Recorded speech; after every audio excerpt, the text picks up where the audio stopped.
Welcome to the Future of Field Service podcast. I'm your host, Sarah Nicastro. I'm really excited for today's conversation. I think it's going to be an act of vulnerability in practice, and I have a lot of respect and admiration for my guest today, which is Linda Tucci, Senior Global Director of Technical Solutions at Ortho Clinical Diagnostics. Linda, welcome back to the Future of Field Service podcast. Thanks so much. Happy to be here. Happy to have you. So Linda was on the podcast. I was looking back, Linda. It was actually episode 83, and we're in the 240s now. So it's been a while. And what's interesting is our topic in episode 83 was around the importance of mental health in leadership. And here we are a while later, kind of an aspect of that same topic, right? I am so glad to have you here and be talking with you today. I want to let everyone know, Linda and I have the good fortune of interacting with a lot of wonderful people, but you meet these people that you just click with, and you stay in touch with, maybe not frequently, but certainly over years and years. Linda and I caught up not too long ago, just as friends. When I asked you about doing this podcast, I was sure to say, don't feel obligated. I'm not in any way trying to exploit your personal challenges for the benefit of the podcast.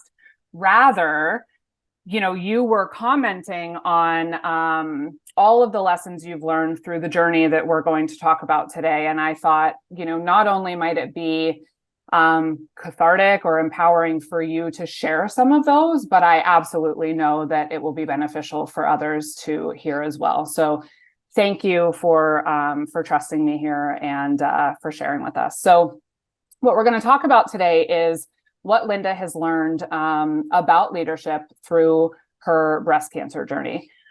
So there's a whole lot to talk about, and we're going to get into all of it.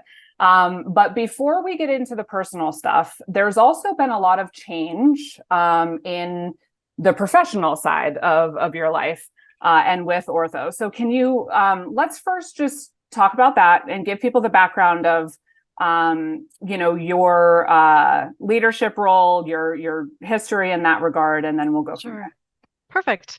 And thanks again for the platform. Even preparing for today and thinking through in itself, truly lessons learned was cathartic in itself. So look forward to always in our conversations. And just to give our listening audience background, I've started my career as a medical technologist and worked in multiple labs. And I've really enjoyed being a med tech. I see them as unsung heroes within our, medical landscape. And I moved over to the medical device industry for working for manufacturers of the instruments themselves. And all of my roles past 20 plus years have been in the service side, whether the contact center environment, field service. And so now I'm responsible here globally for remote technical support. So we provide technical support to customers using our instrumentation, escalation support to field engineers. And I've always enjoyed being in a service role. I would say from a work perspective, and just last year, about May, Quidel purchased Ortho Clinical Diagnostics, becoming Quidel Ortho. So by nature of integration, there was a lot going on at work. And it's interesting, if I rewind a bit, leading up to that time period in 2020, we were all dealing with COVID. My mom passed. I had an emergency appendectomy.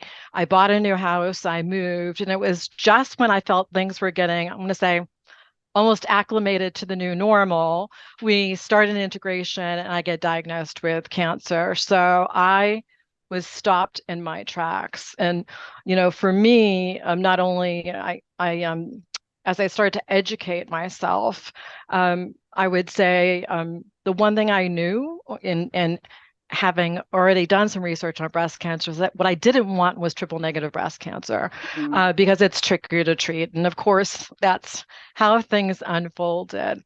Now, we all react to news in a different way. But for me, as someone who leans towards, I would even say I'm a self-confessed control freak.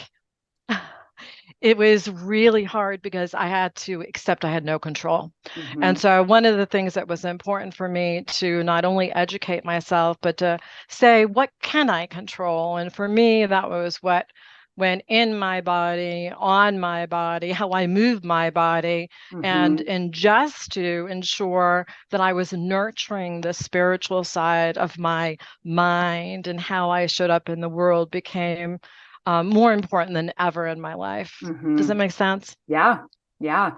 It definitely makes sense. But I mean, that's a tremendous amount of not only change, but objective stress, right? All at once. And, it's interesting because, we didn't prepare for this part of the conversation. We don't necessarily need to talk about all of this, but I think, it's really, interesting to me how glib sometimes people can be in the comments that they make, and so I can imagine you had people that say like, well, your health is the most important thing, just focus on you, and yeah, absolutely. But if you are like, many people, you're relying on your job for your health coverage, right? And so it's people say these things, but it isn't quite so easy to separate them out into these buckets and to just say, okay, my body is in crisis right now, and I need to just focus on fighting this one thing. You still have to handle all of those other layers, and it's a lot of compound,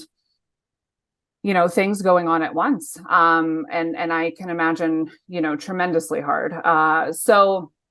Um, and I was kind of smiling to myself because I understand, I identify with being a control freak. And when you and I caught up, a while ago, I shared with you also that I went through a similar exercise in realizing how little we really do control when my son was diagnosed with type 1 diabetes, right? Because I can't fix that. I can't change that.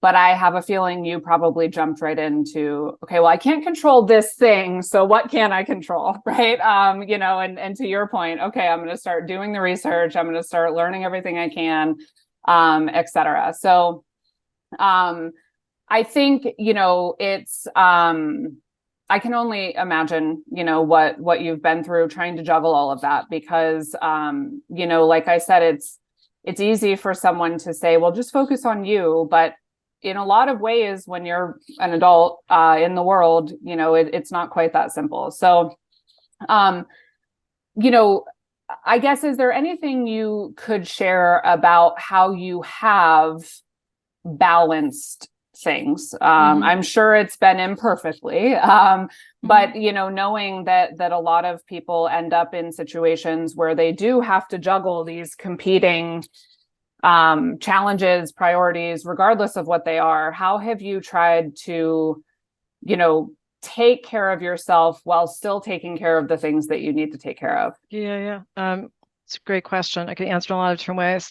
You know, first top of mind, I'll say, I'm making reference to like what I could control and nurturing that spiritual side of me. I think there's two things just thinking about what have really popped out about lessons learned in this journey. And that's one, the importance of the present moment.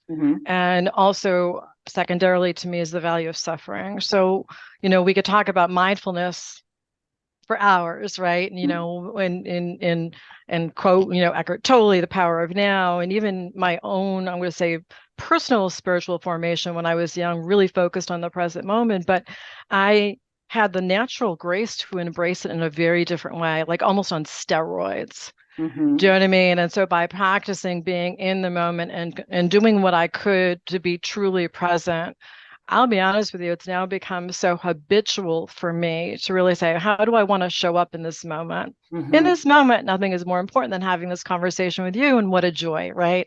So, and I have found that by creating a habit of focusing on the present moment has not only reduced my tendency towards any anxiety, but also has just naturally enriched my sense of gratitude. Mm-hmm. So and that in itself has had a positive impact on my life.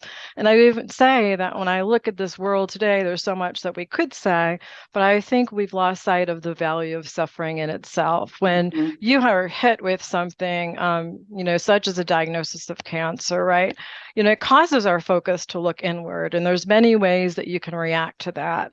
I'm just saying, for me and the way that I'm wired, I'm blessed because that became okay.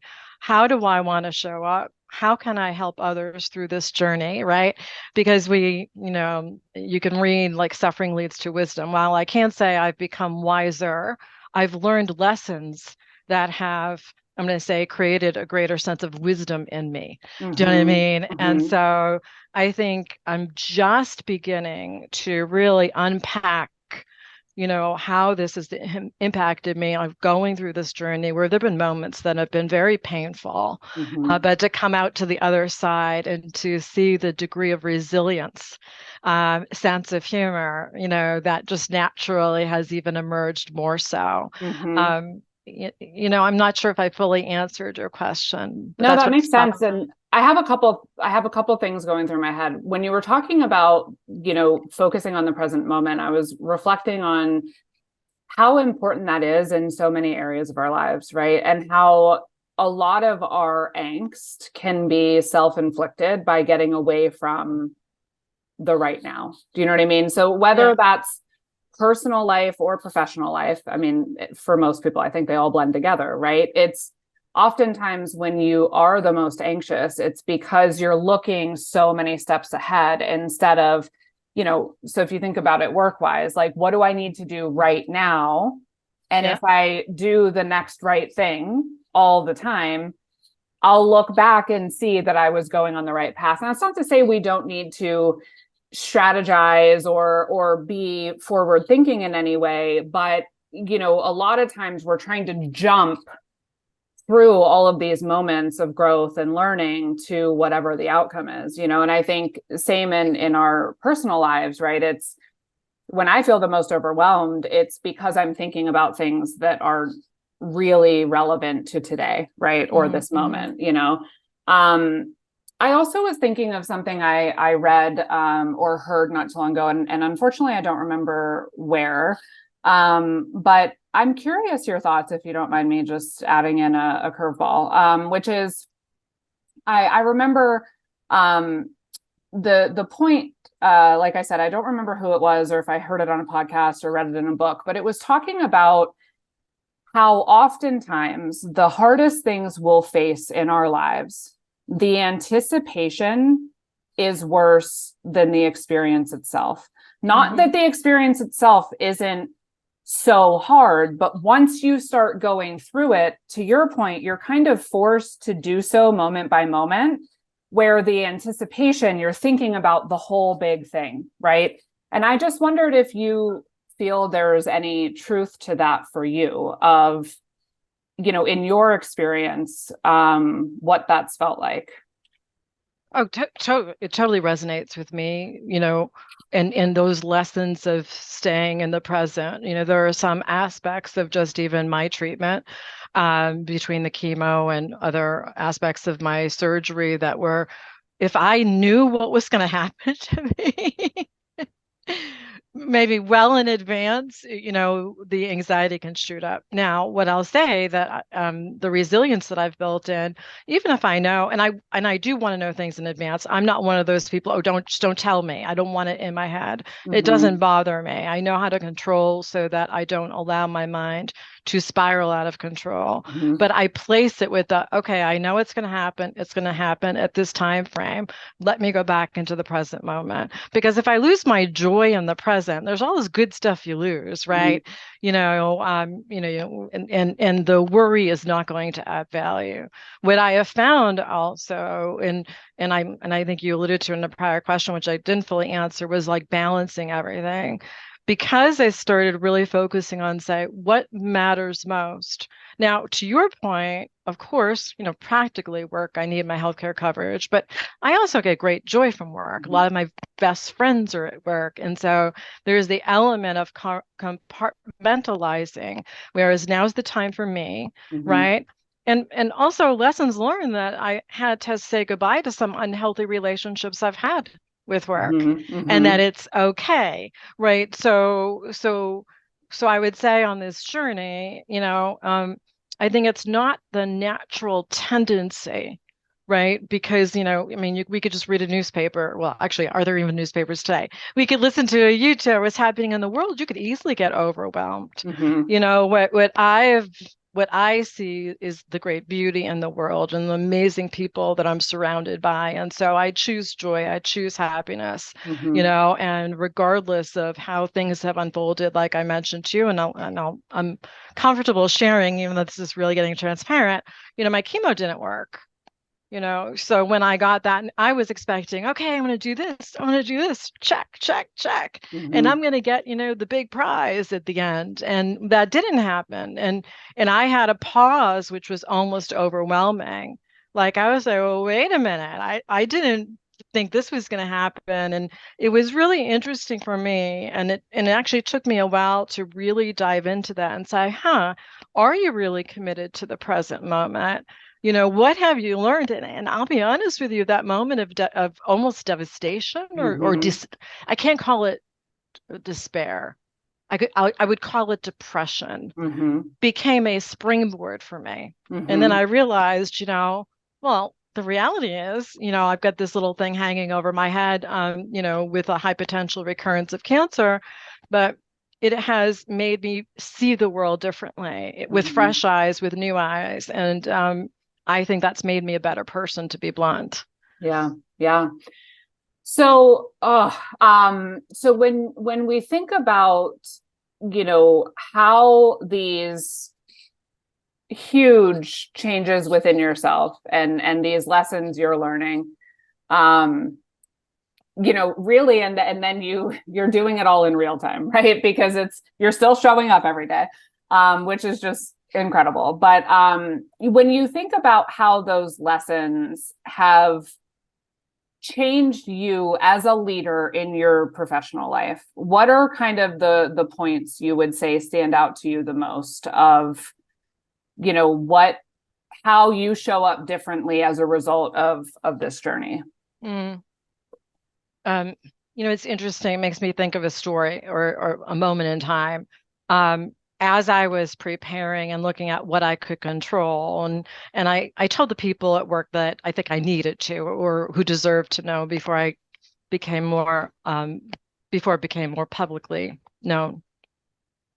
And one of the things that I knew is that I would lose my hair, which was not a problem for me. I didn't it, some people have a hard time with that. I didn't at all. I just knew that I wanted to control it. Mm-hmm. So as soon as I started losing my hair, I shaved my head proactively because to me it was like empowering. Mm-hmm. I think people around me freaked out because I was like, "Oh, don't worry about it." I went to a salon; they never saw me before. Hey, can you shave my head? Oh, don't worry about it. I got cancer. It's okay. Do you know what I mean? And they wanted to be really solemn, and I was like, "Hey, I got a conference call in half an hour. Let's move it." Can you speed it up? No, seriously, you're just shaving it, right? I don't need a style. Just let's go. Yeah. But I had prepared and looked for a wig that looked like my hair Mm-hmm. because I didn't want, I wasn't ready to go out in public and have people know. And, I went to a wig specialist and they got me all these wigs that just didn't look like me. Well, the funny part of the story is that I found a wig called Disco on a clearance rack that looked just like my messy hair. And so I started wearing that and people for like 6 weeks until I really then publicly came out of the closet, so to speak. And they're like, wow, we never, you lost your hair. Some people started treating me differently. Mm-hmm. I was thinking, like, isn't this interesting? Mm-hmm. Even the ones that knew I had cancer, but there's something about visually. Now, thankfully, I have a beautiful scalp, by the way, so I wasn't freaked out when I shaved my head. But I was the same person. And so for me, I talk a lot about meeting people where they are, and it really hit me. We don't all wear our wounds externally, and now clearly I'm very comfortable speaking about my experience, and that's just how I process. I love sharing and hearing from others and learning from our respective journeys. But if I truly want to meet people where they are, I have to make sure that I ask good questions, that I don't jump to assumptions, that I'm really looking at them holistically, right? Especially in my roles at work. And so, I would say it takes work. Right. So for me, compassion being a core value, it's more important than ever that are my words and actions aligned, right? The leaders that I found most inspirational have been the ones that are the most relatable. They're able to share their stories so that connection's made, right? That what they say has meaning or relevance to me and that I can count on them. They're trustworthy, and so for me, even more so, I really reflect on that. How am I showing up at work? And am I validating with others? Is this how you're experiencing me? Right. And I would say what may have worked for me in the past doesn't work in this virtual world we find ourselves in, and so I would say that we, or those who want to be experienced as leaders, have to put the work in. And this journey for me has impacted everything because that reflection takes time, but I'm committed to it. And I would even say I'm giving more time to being reflective to say what in the work environment has the most value. Who can I fire from my life, so to speak, right? Because it's a brain drain as opposed to a value add. What meetings, and I've done. I continue to do a cleansing of sorts. Yeah.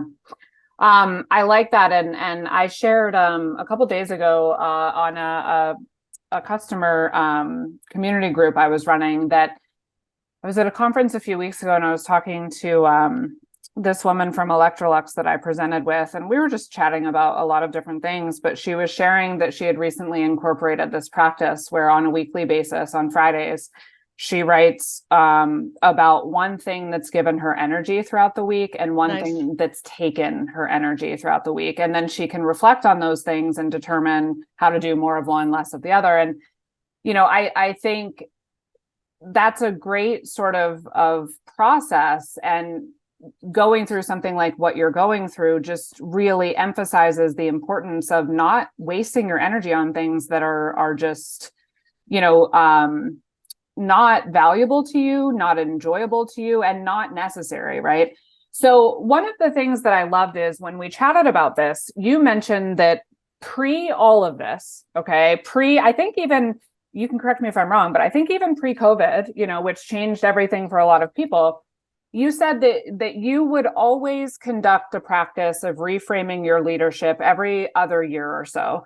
And then obviously this experience and kind of the collection of experiences over the last few years have led you to maybe do so more frequently. But I just think I love that idea. I think it's something that a lot of people could value from hearing more about, because, quite frankly, I think there are leaders in place that haven't reframed their leadership ever, let alone at any regular interval. So I'm just wondering if you could speak to one, the importance of that, but two, anything about what does that process look like for you? Yeah. Yeah, cool. Well, the genesis of that was 20 years ago. I had an opportunity. I applied to become this head of service at a small company I was at. And I thought I was the obvious choice. Maybe I was a little cocky back then, and yes, guilty as charged. But thankfully, I knew enough to go around and start asking, why do you believe I'm not being selected? What could I be doing differently, or why do people not see me in the role? And I'm so grateful to that younger version of myself that I responded to the feedback. And while the specifics don't matter, it was as simple as there was a critical initiative happening where I had an impact to. And I took that feedback and I said, okay, you know what? I'm going to show up differently. And within a matter of 72 hours, I was promoted. Wow. And I was like, wow. Now, and I'm an adult well into my career at the time and thinking like, if I really ask for tough feedback and I commit to change and I focus on leveraging my strengths and realizing some areas of weakness may never be able to be developed because I'm so lacking, how do I mitigate that gap? Mm-hmm. I can actually be more impactful in the world. And I'm thinking Mm-hmm. like, well, I'm going to do this all the time, right? But what I started over time is every year I redid my resume so that I was reflecting on how I, show up on a piece of paper. But I would also ask others for feedback, and especially from people that I knew would tell me the truth, even if I didn't want to hear it. Mm-hmm. I would also talk to people who I know did not either, I'm going to say, appreciate my style, or who I would have found myself in most conflict. And Mm-hmm. I think this exercise of just saying, okay, so what strengths will I continue to shine, right? Or continue to build on? There are some gaps in my skill set I'm never going to be able to fill, nor do I need to. Right. But what I found is like little different tools and a couple of things. One is uh, DDI, the global consulting firm. I Mm-hmm. think back in 2010, at least that's when I remember coming across their global leadership forecast survey. And I loved it, which is a global survey, and it really talks about leadership today and what is needed for the future. So every time that survey comes out since then, since 2020, I'm like, yay, I have to now stop and I have to pause and I have to look and say, okay, anything in my leadership arena that I need to work on, I could be a poster child for them. I should send them a note of thanks because I actually believe it's been extremely impactful. One year when they were talking about how we live in this world of, VUCA, volatility, uncertainty, complexity, ambiguity, and just the skills that we needed 5 years earlier are no longer the same priority. And I reacted to that, right? Or Mm-hmm. even now, I love the fact that 2023 survey that came out in March, yeah, I think end of Q1, talked about the importance of self-reflection because trust is being eroded in the workplace. And so leaders have to look at how they're being experienced. And I'm like, I could have written this survey myself. Mm-hmm. Mm-hmm. Now, the other thing too, and this comes from Bob Kelleher, who has a firm, employee engagement firm out of Boston. And he we talk about always doing stay interviews. Mm-hmm. We always have these exit interviews, but we don't interview people while they stay. And so I would consciously say to myself, why am I staying here? Mm-hmm. Do you know what I mean? And so going through that, I think has enriched my professional development, Mm-hmm. and also made allowed me to like stop focusing on things that I just know are never going to improve. And Right. you know what? That's okay. It's about being self-aware enough Mm-hmm. to say, because I have this gap, I need to plan to mitigate it. Right. Yeah, and realizing that leadership today doesn't mean I mean, I think there's this old school version of the leader as the, controller of all things, the smartest person in the room, you have to know everything, etc. And I mean, leadership today is you have to be a lot more humble, right? You need to accept the fact that you're probably not always the smartest person in the room, and that's okay, right? And you don't have to know everything. You just have to be able to bring together talent and lead well. So I think that's really interesting. And I love that it's a combination, your reflection process of sort of your own experiences, the people closest to you that you're working with, but also looking at these trends and analyzing what's going on in the rest of the world, so that you're not staying too narrow in your own day to day. I love that. So the other thing we talked about, Linda, is,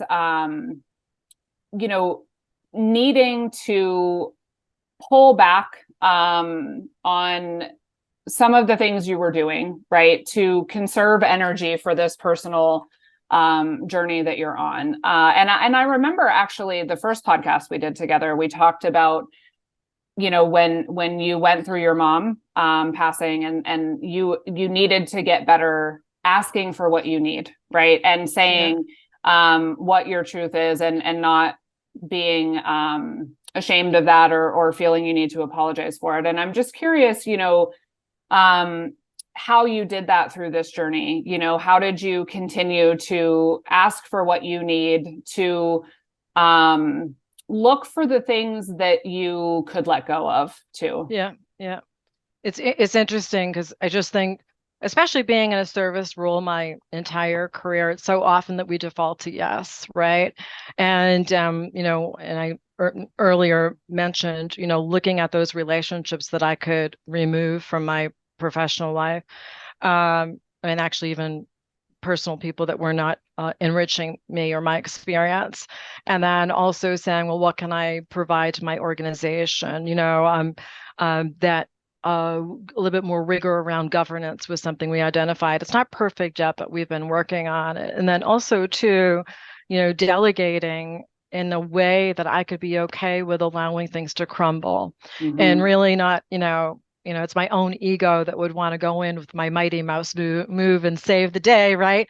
But to let it go as long as there were lessons to be learned from that and that it was okay. And, for me, that was a really a lesson to understand that the importance for me is to make sure that the organization is sustainable, has a clear vision, and is resilient in the event of failure. And that and I think I realized that in a new way that felt liberating. Perfection is just unachievable, right? What is good enough? And then I would also say that there's the aspects that I think might have been unhealthy in my relationship to work. And I do think that, I can blame my parents for this, or I can thank my parents for this. As a child of immigrants, I just have a work ethic that's off the charts, right? So for me, it's acknowledging my own humanity, that for me, my own mortality, I had no choice. I had to focus on myself, right? Not only so that I could live and grow and be healthier, right? But also, too, that it was okay that I could let go, because my team, I learned through this process that not only is my team great, they're exemplary. Do you know what I mean? When given challenges, true character is forged through adversity, right? My team is just awesome, and the days that I am the weakest link in the chain, they carry me. Yeah. Do you know what I mean? Yeah. And I think we talked about, I remember this being a big point in our conversation, because we were talking about how today empowerment is such an important leadership skill, because we want talent not just to be doing what we say to do, but to be making those choices, taking ownership, and learning how to do things in their own way. And how this experience sort of, not that you don't, I think you already knew the importance of that, but there's a difference between knowing it's important and embracing it like half-heartedly, but still being there to be like, okay, but blah, blah, blah. Right. But then really knowing like you have to let go, because you just can't be as involved as you were before. And then, seeing like, oh my gosh, they might not have done it the way I would do it, but they did a fantastic job. And that's, empowering for them. It's freeing for you. And, I think it's a good point in the sense of, taking the talent you have and leaning into them a bit more, because it's, a great growth opportunity for them. And it's a good way for leaders to kind of refocus their efforts on things that require that energy, instead of things that people are willing to lean on them for. Yeah, that's interesting. We also talked about, the acute awareness of the need for empathy, vulnerability, authenticity, and kindness. And these are traits that I would use to describe you always. But I know that they, have become even more important to you, and also helping bring them out in other people. So I guess, what comments do you have on where do you think leadership is today in embracing those traits? Interesting. I would say my own personal experience, I've I've always been told, and I think I'm just a naturally compassionate person, right? And I'm not afraid of being vulnerable, and I actually think it's one of my superpowers, to be honest with you. And I'm a big Brene Brown fan, and she who highlights the value and the vulnerability is courage, right? And personally, my experience has been even when I thought maybe there's a line or does it make sense to share, I'm going to say, a personal flaw even. I've Mm-hmm. only have had positive outcomes from that because then people, when you model that behavior and you create an environment that's safe, it triggers the courage in the others to act the same, right? And I think when we talk about leadership in that space of compassion, authenticity, and it's more important, I believe, than ever. It's always been important. It's more Mm-hmm. important than ever. I've been reading. Well, I think I'm reading 5 books at once, which is one of the problems that I have.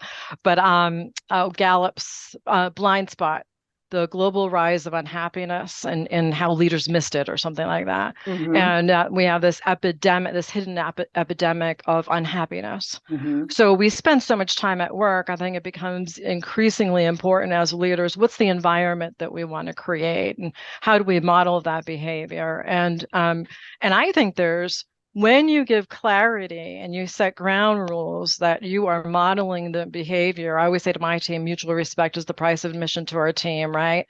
And if people are out of bounds, we call them out on it. And oh, by the way, I am human, and I'm Italian, so I can say crazy stuff, right? But then you self-correct. Mm-hmm. I assume good intent, but I think if you want to be experienced as a leader, then you have to say how am I impacting the other? You Mm-hmm. can either drain them or you can inspire them, and I choose the latter. Mm-hmm. Yeah. And I think that's part of who you are. I think one of the things that's really interesting to me about these traits right now is like empathy, vulnerability, like they've almost become buzzwords to the extent of, people know they're important, right? But Yeah. I think authenticity to me is where there's a distinct difference between using empathy and Mm. vulnerability to your benefit versus being authentic in using them because it's part of who you are and because you care and because you know what I mean. Not that there isn't also benefit, right? Like it's Yeah. Yeah. but it's, I guess to your point, it comes from that intent. Like, are you trying to check a box on these things because you think it Yeah. will help you get a certain outcome, or Yeah. are you leaning into these things because you know that they're important as Yeah. human beings? And does that Yeah. make sense? Well, totally, and I like the definition of leadership where we talk about influence, inspiring, helping others to achieve, their goals, build their skill set. Mm-hmm. I think sometimes people act, try to act what they think authentic means, and then it's the opposite. Like, stop doing that. Do you know what I Mm-hmm. mean? I've seen people, maybe even and I believe it's a compliment, try to maybe mimic my style. Well, it's me. Do you, don't do me, Right. right? Because you have to be true to yourself and your core values. And it's an area too. I find it interesting when I ask people, well, what are your values? What are important? And they can't answer. I'm like, how can you not answer? Then you don't know how to live authentically, right? Mm-hmm. Because that means being true to your core beliefs, etc. And when people say to me, "Well, I want to be a leader," and then you get down, you realize, no, they want more money or they just want a Mm-hmm. title. When asked, I tell people I want to be experienced as a leader so that I can inspire people, influence them, bring them together around common purpose, marry passion and purpose so that people feel valued, Mm-hmm. right? Did I help people bring their best self? It reminds me of a book that really impacted me. Liz Wiseman, love her. She's so inspiring. Her book, The Multipliers, right? Mm-hmm. She says how the best leaders make everyone around them smart, whereas also too, you can be an accidental diminisher. You could diminish others. So what do you choose to do? And you already said it, right? We're not always the smartest person in the room. And sometimes we may just think we are, but we're not, right? Mm-hmm. But do you multiply the smarts of the folks around you? And that's something that resonated with me when I read that book and remains with me today. Because Mm-hmm. sometimes, because I know this may shock you. I have many annoying habits. And because I process out loud, do you know Mm-hmm. what I mean? Like I'll have to, like that can it drives people crazy. But I know the form by which I'll say, "Hey, do you mind if I process out loud?" Because that, you know what I mean? To make sure that I don't derail unintentionally. Mm-hmm. And anyways, I went round in a circle. I'm not even sure if I answered the question. Yeah, no, you did. I think the other point that you made is especially related to the world of service, is an important one to just think about, which is, are we promoting people into leadership roles as a reward for being a strong individual contributor, or because they want a promotion, or because they want more money and that's the easiest path to give it to them, or because they have the capability and want to be leaders? Because I think part of the problem with, you know, those who are not very effective is they maybe weren't really built for that, right? And they were then put into these positions that they're not strong in because it was, the next right path, not because it fit them as people. Okay, so um we talked about, how all of these reflections that you've had, and the sort of course correcting your own leadership style has made you think about leadership as a whole and what it even really means today. So I know nobody has all the answers, but would you mind sharing, what your view is today? Yeah, and I think I'll just build on even what was just stated. So um one, I think when we do see or uncover folks that may have been promoted to a role not well suited, we need to move faster because Mm-hmm. we're dealing with people. I get frustrated when we move too slow in that arena, and I've been guilty of that myself, right? Mm-hmm. But sometimes more damage can happen, and at the end of the day, it's better for the person to be placed appropriately. Because if indeed we want leaders to be able to inspire others and able to align so that you can execute on strategy, right? They have to be effective. Mm-hmm. I think, you have, I would say, at least in my circles and talking across the medical device community, we're all having similar struggles. And I think it's commonplace, right? Turnover, people reframing what their purpose is or what they see passion and purpose, post COVID, or what's important to me may have been different. Mm-hmm. So your leaders have to grow concurrent with the changing environment. And I think that just doesn't happen naturally. Mm-hmm. And so even if you were very effective in a time and place, if it doesn't happen naturally in your organization, which I actually think organizations are severely lacking in how they look at leadership development itself. And that's why I highly encourage people to look inward at their own impact as a leader. Mm-hmm. I think that whole EQ piece in the equation is more important than ever before. Mm-hmm. At the end of the day, we all have our different styles, but we need to show up and know what we're good at, what we're not good at, in order to be able to be effective and not play it's not an act. I'm in my leader role. Do you know what I Mm-hmm. mean? Show up and be who you are. And oh, by the way, if it's a jerk, please leave. Do you Mm-hmm. know what I mean? So, um, that, um, and I always tell people, you know what? Don't wait for the promotion. Don't wait for the title. Lead from where you are. Mm-hmm. Well, that doesn't mean learn the skill of, leading through influence. Learn the skill of really bringing people together, moving and helping. And I always say, make your boss look good. Do you know what Mm-hmm. I mean? That's actually a good career move, right? Yeah. Because that takes you out of yourself, but also brings you aligned to a common goal, and that can be healthy for the organization. Mm-hmm. So it's a journey. Yeah, for sure.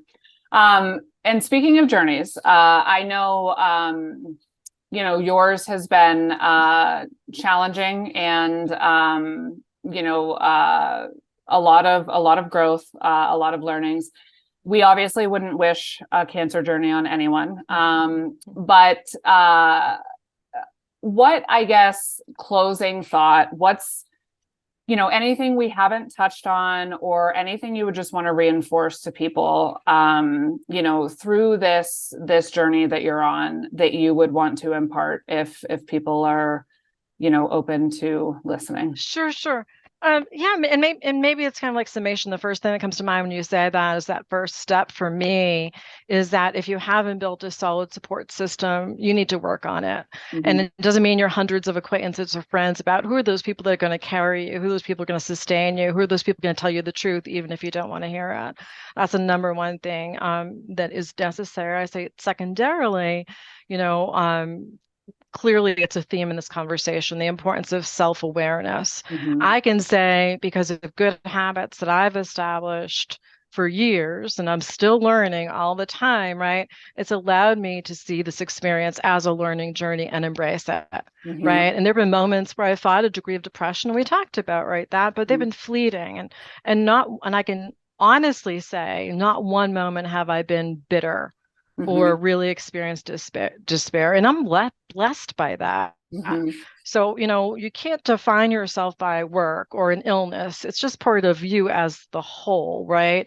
And so for me, there's the aspect of really get to know who you are, what's important, what you should be working on, what you should be letting go of. You know what I mean? I think that's important. And I would ask a simple question probably. Do you complain more than you contribute?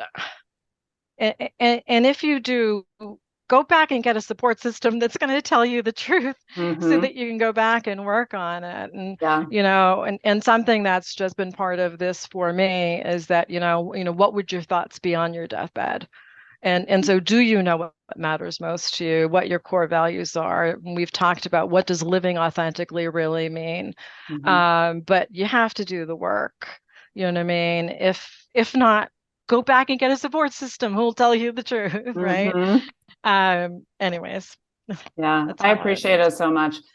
Linda, you're an inspiration today and back on episode 83 and every day to come.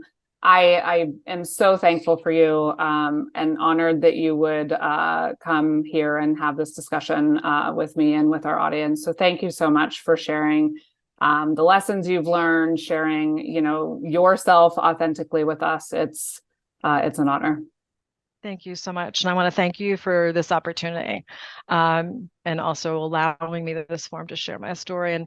And I would just say a final thought, those who may be listening, fighting the same battle, you're not alone. Have courage.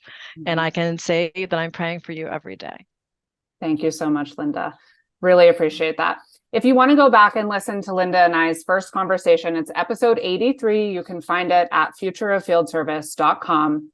The Future of Field Service podcast is published in partnership with IFS. You can learn more at ifs.com. As always, thank you for listening.